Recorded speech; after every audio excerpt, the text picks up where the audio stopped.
Yo, yo, it's ODB from OLP. This is issue 184 of Mini Truckin Magazine, April 2007. We've got a lot to talk about here. Just really an iconic cover in a couple of ways.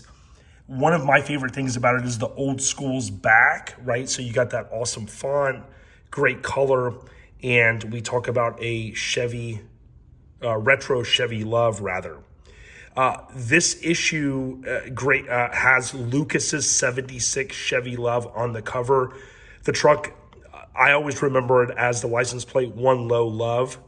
It was the fourth oldest truck on the cover, and rest in peace to the OG, it was Ernie Macias's first credited cover for Mini Truckin Magazine. It's the 13th cover with Boyd wheels. It's the 49th cover with the Chevy, and believe it or not, this is the one and only cover with a Chevy Love on it, almost a travesty. If I recall correctly, there's about 5 or 6 features in this issue, so let's jump in. Now, this was during the era, as I mentioned prior, where we got to over 130 pages, so it was kind of the biggest the magazine had ever been, and it was because of the advertising, right? So you really can't afford to add more pages to a publication, but if the advertisers are there, that's what's going to push it over the edge. Speaking of the OG Ernie, you got Mike Alexander with this photo here. You have also Low Life Mikey there, and of course that would have been, it appears, in one of their overseas trips, titled, "I've Never Been More Proud." Here we have the construction zone. Again, this is coming from the very beginning of the publication. You have James Presley Jr.'s 94 Hardbody. And then over here, you have Tracy McCabe's 87 Toyota out of Myrtle Creek, Oregon. If you like what we're doing here, please leave a comment. Even if it's just an emoji, it really helps us out. What we can see here is a really awesome photo. You can see here where I mentioned One Low Love. Again, Lucas's awesome Chevy Love. Excuse me, I am going to cough a couple times because it's the allergy season, but I need to get back on my grind and get these out. You can see there Lucas's name, how it's spelled. I definitely appreciate all the support. If you like what we're doing here, check out the podcast. Easiest way to do that is the video episodes from 2024 going forward are on the channel. I've got to go back and add the old episodes at some point, but certainly if you want to check out Podbean, they host our podcast and you can listen to all the episodes there. RIP 2006 Truck of the Year. This, of course, is Blazerado. And although I'm not a fan of using the term RIP, rest in peace, was it really a living thing? It's commonly known. That's what people say, whether it's a truck or anything. But you have Farva's Blazerado. Of course, it was rebuilt. We'll have to talk about that story more in the future. But it's hard to believe when you see it in that condition that it could have been rebuilt. Phil Fowler, shout out to Phil. He's recently been recovering from some things he's had going on, so much love to the big homie. He shot this one, Bad Influence. Lying will get you everything. Of course, lying, Lying. Lying, land body. And this is Jamie Cutler's 94 Ranger Splash. These trucks don't get enough love, in my opinion. Tell that to my big homie Kirk from No Regrets, Florida. He's got a Ranger. Not a stepper, but that's certainly a cool truck there. We have a tech article. I don't spend a lot of time on the tech articles, but the reason why I upload these in 4K, many of you already know, is you can take screenshots. You can delve into the information a little bit more. Like I said, I appreciate all the support for the podcast. We'll hopefully see many of you at LST and Mini Nats this year, of course, in Scraping the Coast. Here is Import Truck Bash 2006, and ironically enough, you've got Blazerado here. They would have possibly put that as a 2-pager knowing the fate, right? Putting this issue together, if that makes sense. And we could see there, Blazerado, we're just glad everyone was okay, which again is the key thing. This truck show, I'd love to tell the story in the future. They were voted into the Mini Truck Hall of Fame in 2024. ITB, as it's often known, Indy Truck Bash, does eventually kind of go on to be Import and Truck Bash, and then I think it eventually goes to ITB. But there's definitely a story behind that, and we should try to tell that. I think the folks behind Slamology, which they just ironically announced that they're going to skip 2025 and be back in 2026. That, of course, is all intel via Instagram, which I love some Instagram. This show coverage, like I've said before, I really dig it because you've got just a ton of photos. It's, the layout is really the key thing for me. Easy to consume, and kudos to the team that was putting this together back in the day. So here, this is David's Nissan Hardbody, Soul Keeper, Devious Customs. I think it's pretty crazy, especially for its time. It does have one of my least favorite mods done to it. If anybody can remember from some of the podcast, definitely comment. See if you can pick that up. We also did like a Q&A at Mini Nats, maybe 2023, hosted by DJ Mays. I was on stage. That was pretty cool. And we talked about our favorite mods and our least favorite mods. Now, remember, just because it's my least favorite mod doesn't mean it's a bad thing. As you know, we all have opinions. And what do they say? Opinions are like, you know what? Everybody has one. So we have Love Toy. And this thing is super cool. I think they nailed it with the cover, with the font. Again, rest in peace, Ernie Macias. He does not only the shoot, but he does the write-up. This thing definitely is retro cool. Heck, I guess anything that's, this old, almost 50 years old, believe it or not, is going to be considered retro. But certainly this thing is badass top to bottom. Again, even if you get to the end, or whether you're just, watching this now, leave an emoji, even if it's just a thumbs up. It definitely helps the channel. This is kind of basically the pull-out poster, if you think about it. We have artwork, Nick Crouch, and I know Nick is a watcher, so thanks, Nick. Big shout out. And although I think we announced that maybe with the last issue he was kind of leaving, you would imagine that they had some of these in queue already.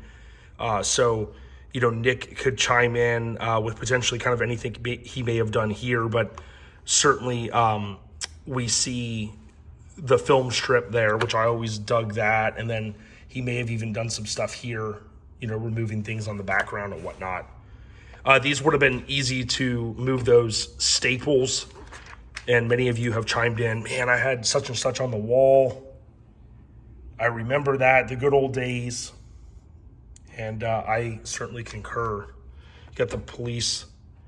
Shout out to LMC, aka Lee Caudell, from Lowest Common Denominator, which is known as LCD. LMC from LCD. Shout out to him. Every time I see like a cop car layout like that, I think of them. That ties into a feature that happened up in their neck of the woods. Talk about this truck. Matt, I know you're a watcher too. I always remember, I think you redid the suspension on it, like it was from bags to hydros or hydros to bags. That truck is still around. Thing is super cool. And, I enjoy seeing the older, early 2000s, even late 90s builds as much as I do the new stuff, simply because, a lot of us have went to stock floor body drops and things like that. But to me, seeing some of that stuff, man, just even with the forged channeled and raised and stuff, it's pretty cool. This was Chad Lucas shot this one. I can see Wicked Customs there. I remember Josh and that whole team over there. Super clean, regular cab. You don't see as many of these now. Sonoma. Ernie did the write-up. This was in the era when they were starting to put the photos. And, if you've been watching all these, you know that they kind of did it over time, but I think that's an important thing. John Pounds. I wonder if that is his real last name, or did they mean to put his nickname? This thing is something I've always just dug. I mean, you look at the dash, you've got a little bit of retro, a little bit of, you know, new school almost look with the paint. Super clean bed treatment. A lot of those guys up in that area, you know, even, you know, Eli and those guys, how they would cut out the beds like this and do the work and all that stuff. Always was super clean. Shout out to Jeff and team. I got a chance to hang out with Jeff September 2022 and stay at his place. And I believe he's changed locations a few times over the years, but he's always been in Riverside. This is super cool to see. Been in business, I think his anniversary date is April 1st of 2000. Which I always remembered because it's not, you know, it's April Fool's, but it's obviously his anniversary, so that's not April Fool's, if that makes sense. But shout out to Jeff. Mini Truckin Lifestyle, LYFE. You got the hard luck of the month. And always enjoyed seeing these renderings. Rendering to reality type stuff, right? You got the tattoos. There's Jamie Tiffany. Looks like Low Life Mikey and Jamie. And of course, tattoos are a big thing of our scene. More ads, 17th Annual Canadian Truck Nationals. I want to give a huge shout out to all the Canadians up there. We got a chance to see this one, I believe is the same truck we saw at LST last year. But, you know, there's a lot of Canadians up there, truckers, and it's crazy to think of the weather and the stuff they deal with. But want to, you know, show a lot of love to our kinfolk up there, especially Dale. This was by Ernie, but Justin Cross shot this one. Again, super clean Colorado. We've seen a couple of Colorados, of course, by this time. But this one was first one, a well-deserved first, gets its feature. And I forget if it was the first, what the spin was on it, but it could have been the first body drop, extended cab, or something to that effect. But those things are super cool. Our friend Adam Tarbox from Aftermath, Florida, he has one of my favorite Colorados, aka Canyons. Got some billet going on, some chrome. And again, this would have been an easy kind of filler because, you know, this stuff was potentially sent to them so that they could photograph it in the way they wanted to. This is Lil Hustler, built with the help of eBay. Now, ironically enough, it just dawned on me, I believe this truck, and this was shot by Brandon Burrell, shout out to the big homie, he's got a podcast. And this truck, it like I said, it just hit me. I believe this or one very similar was or is in the Tampa Bay area. Years ago, I was driving down Dale Mabry, which is right over by where I live, and I literally saw either this truck or a truck that looked exactly like it with big billet wheels cruising down the street. Of course, I had to kind of flag him down, and he had, if it was this one or if it wasn't, there was like a baby toy, not a stroller, but there was some sort of little play set in the back. I think I probably still have a photo from it in my phone, and it was crazy because I remember this truck, and I thought to myself, wow, how is it down here? But these things, you talk about old school, I mean, it doesn't get much more old school in mini trucking than get ready for it. The 1960s, right? So think about that whenever you think old school. Yeah, mini trucks have been around a long time. SEMA Show 2006, of course, April, about 6 months later. You get to roll around with the show coverage. You got the killer Tacoma. And it was always cool to see minis here. We see less and less.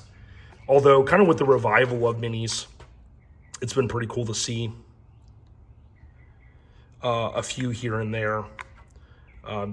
There's the cover truck. Now, here, this is kind of cool because rest in peace, Courtney Halliwell. April 2007, he passed away 4 years later, and I believe it was July 2011. But you can see this is when he brought the truck along with Devious Customs. And John Yoakum and his awesome wife, Heather, they own that one now. Of course, there's a topper on it. And what a clean truck. They did the interior a couple years ago, which was super sick. I love these Tacomas. I mean, even the regular cabs, I really do. And those toppers, they're timeless, man, with those, I forget the exact term, infinity window or whatever. So super sick. Here, ironically enough, Farva, which is Alan Jackson, not the singer, but we know him as Farva. He was the truck of the year. And how crazy was it that it was also in this issue that, excuse me, I'm sorry, that it was basically total destroyed. 17th annual Mini Truckin Nationals, Mini Nats Invades Pigeon Forge. Again, this is a storied show. Of course, now it's in Maggie Valley, but LMC from Lowest Common Denominator podcast has got to be one of the utmost historians about that show. Many of you went to it in Pigeon Forge. You could see Traveling Abroad. Looks like Mikado. Shout out to the big homie. Riding around. I definitely appreciate everybody that watches to the end. I know I've said this. I'm going to stop saying I'm going to get back on it. I'm just going to do it because I've just been juggling a bunch of stuff. And if you've been watching these a long time, this is that same exact photo. The same photo that I talked about that was in pretty much the most issues that was taken here in Tampa. It's still there. So I challenge anyone to find a photo that was in more issues. I don't think there was one. And the famed graffiti. Throwing up the severed. Also, today is 2/14. And I want to mention 2 years ago on 2/13/2023, the world lost Ryan Leonard. Ryan, you may not know his name, but there's Ron Perkins' truck with the window is fixed. But Ryan, his rendering and some of the photos were in the first street trucks of his Nissan Pathfinder that was going to be topless. And he just was an old school dude, and he passed away 2 years ago unexpectedly in his late 40s, if I remember correctly. And he just was a legend. So I posted about that today. Just a reinforcement that you never know when your time is up. So do what you love and keep on keeping on. April 2007, Mini Truckin Magazine, I think I said 184. You'll see it in the description. And remember, everything that I cover here, I go back and type it all up for the description, which helps Google searches. It helps if you're looking for something. It's all there. Much love. If you want to become a member on the channel, please go ahead. I think it's as much as $1 or $2 a month you can donate as a member. And in 2025, I can promise there's going to be a lot more stuff coming for members only. So thanks for all the support, everyone. Stay on the mother effing rise. ODB. Post that emoji. Let me see you still here, y'all. We at you. Peace.